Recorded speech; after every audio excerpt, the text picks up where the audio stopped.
सो आज बात करेंगे अपील टू अथॉरिटी के बारे में। तुमने बहुत सारे लोगों को इस तरह की बातें करते हुए देखा होगा कि ये चीज़ जो मैं बोल रहा हूँ वो सही ही है, क्योंकि ये जो बात मैं बोल रहा हूँ अभी वो किसी बुक में लिखी गई है, किसी पुराने कई हज़ारों सालों पहले बुक में, या फिर किसी ऐसी बुक में जो किसी महान इंसान ने लिखी है। ऐसी बुक में वो चीज़ लिखी है, इसलिए ये जो बात है वो सही है। तो इसे कहा जाता है अपील टू अथॉरिटी। मतलब ये जो अथॉरिटी है, कोई बड़ी चीज़ जिसे अथॉरिटी बनाना, कोई पुरानी बुक, कोई महान शख्सियत, उसने ये चीज़ लिखी है, तो ये उसकी अथॉरिटी का इस्तेमाल करके अपनी क्लेम को सेटिस्फाई करने की कोशिश की जाती है। तो ये अथॉरिटी इसलिए दी जाती है उन लोगों को क्योंकि बेसिकली नॉर्मली वो जो भी एंटिटीज़ होती है जिनका इस्तेमाल किया जाता है अथॉरिटीज़ के लिए, वो या तो पॉपुलर होते हैं बहुत ज़्यादा, या फिर वो बहुत बड़े नाम होते हैं जिनका इस्तेमाल करके एक ट्रस्ट क्रिएट हो सके सुनने वाले इंसान के मन में। अगर तुम्हें कहा जाएगा कि यार 5,000 साल पुरानी बुक में ये चीज़ लिखी गई थी कि बादाम में मैं कुछ भी बोल रहा हूँ, एग्जाम्पल, दूध में बादाम मिलाकर मत खाओ, इससे तुम्हें कोई बीमारी हो जाती है। अगर तुम्हें बताई गई ये बात कि किसी 5,000 साल पुराने बुक में ये लिखा गया था, खासकर अपने ही रिलीजन के बुक में लिखा गया था, खासकर इसी इंसान ने लिखा गया था, कोई पॉपुलर इंसान हो अपने रिलीजन का उसने, तो तुम एक चांसेस ज़्यादा है कि तुम बिलीव करोगे इस बात पे कि ये सच है, और चांसेस है कि तुम इस बात को मान लो। जैसे कि कोई थीस्ट लोग होते हैं जो बोलते हैं कि आइंस्टाइन ने कहा था कि देयर इज़ अ गॉड। तो आइंस्टाइन ने कहा है तो इसका मतलब होगा कुछ ना कुछ ऐसा होगा कि there can be a creator, right. ये थीस्ट कहते हैं।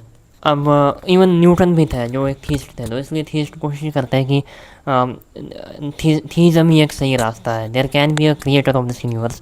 तो इसे कहते हैं अथॉरिटी यूज़ करना। लेकिन अथॉरिटी जिस इंसान से तुम लेते हो, वो इंसान इसलिए उस पोजीशन पे नहीं होता क्योंकि वो बस ऐसे ही उसने बड़ी बड़ी बातें बोली। उसने जो बातें बोली होती है, जो कंट्रीब्यूशन दी होती है साइंस में, जैसे मैंने साइंटिस्ट के नाम लिया, न्यूटन, आइंस्टाइन, उन्होंने जो कंट्रीब्यूशन दी होती है वो लॉजिकली स्टेप बाय स्टेप उनकी थ्योरीज एक्सप्लेन की होती है, इसलिए उनकी बातें, वो बातें सच मानी जाती है। सिर्फ और सिर्फ इसलिए क्योंकि कोई न्यूटन ने ये कहा है उसे सही नहीं माना जाता। ये नहीं समझा जाता कि यार न्यूटन की आईक्यू बहुत ज़्यादा थी पहले और इसलिए वो जो भी कहता था वो सही होता था, ऐसा नहीं है।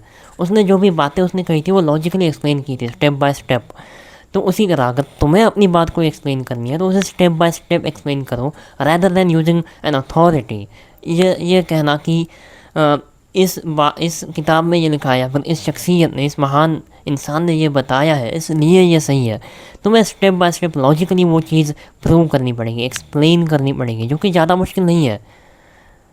ऐसा नहीं है कि तुम बहुत ज़्यादा परेशानियाँ होंगी तुम्हें कोई रियल फैक्ट लॉजिकली एक्सप्लेन करने में। तुम धीरे धीरे स्टेप बाय स्टेप एक्सप्लेन कर सकते हो। जैसे कि अब ये कहना कि मून से जो डिस्टेंस है पृथ्वी का वो कितना ज़्यादा दूर है, या फिर मून जो है वो गायब क्यों होता रहता है, तो तुम उसे बेसिकली धीरे धीरे एक्सप्लेन कर सकते हो कि जो मून है वो, उसकी जो लाइट हमें दिखती है वो सन से रिफ्लेक्ट हुई हुई लाइट हमें दिखती है।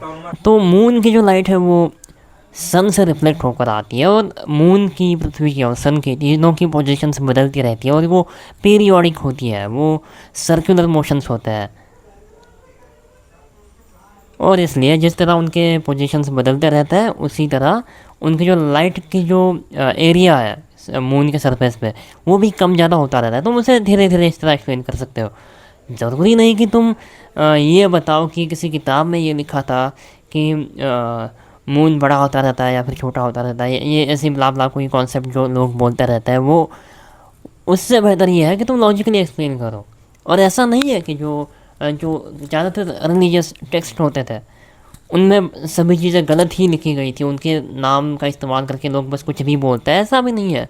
जो बातें उनमें बताई गई थी वो अगर तुम खुद पढ़ोगे तो वो स्टेप बाय स्टेप तुम्हें समझ जाओगे वो किताबें क्या कहना चाहती थी। जो आजकल के मैनिपुलेटर्स हैं वो उन मीनिंग्स का, उन टेक्स्ट का थोड़ा सा मैनिपुलेशन करेंगे, थोड़ा सा बदलाव करेंगे उनके अर्थों में, और कोशिश करेंगे कि उनके क्लेम को सपोर्ट करने के लिए कोई लॉजिक मिल जाए, कोई स्टेटमेंट मिल जाए, कोई तरीका मिल जाए, पैटर्न मिल जाए, जिससे कि वो एक्सप्लेन कर सके, मतलब जिससे कि वो प्रूव कर सके कि ये जो बात मैं कह रहा हूँ इसी टाइप की चीज़ें किसी और पुरानी सी बुक में भी थी या फिर किसी ऐसी अथॉरिटिव जगह पे थी जिसका इस्तेमाल करके मैं अथॉरिटी का इस्तेमाल कर सकूँ, ये बता सकूँ कि देखो किसी पुरानी सी बड़ी सी किताब में ये बात बोली जा रही है जो मैं बोल रहा हूँ अभी। और इसलिए ये जैसे बीच में एक बात हुई थी कि ओपनहाइमर ने ये कहा था कि now I become destroyer of the world. उसने गीता का कोई रेफरेंस उठाया था। इसका मतलब ये नहीं है कि ओपनहाइमर ने गीता पढ़ के ही कंप्लीट एटॉमिक रिसर्च की थी उसकी।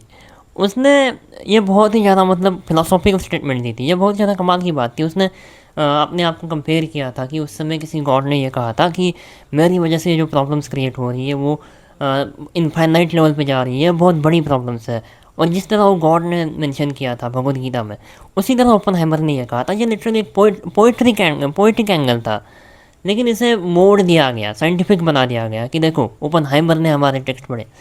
और ये होता रहता है, ये बहुत सारे हर टाइप के रिलीजन्स के लोग ये करते रहते हैं कि किसी साइंटिस्ट ने अगर कोई बात बोल दी है उससे थोड़ा सा भी मिलता जुलता सिक्वेंशियल डेटा उनके किसी टेक्स्ट में हो तो वो कोशिश करते हैं कि ये एक्सप्लेन करने की कि देखो हमारे टेक्स्ट में भी ये चीज़ें कही गई थी और इसीलिए हमारे टेक्स्ट को भी ये अथॉरिटी मिलेगी। और इसीलिए क्योंकि ये चीज़ें मैच कर रही है थोड़ी सी, इस वजह से जो दूसरी चीज़ें हैं जो हम बोल रहे हैं वो भी किसी और किताब में या फिर किसी और जगह पे लिखी गई है, इसलिए वो भी सच है। और इसे कहते हैं अपील टू अथॉरिटी। अथॉरिटी का इस्तेमाल करके अपनी स्टेटमेंट को सही कहने की कोशिश करना।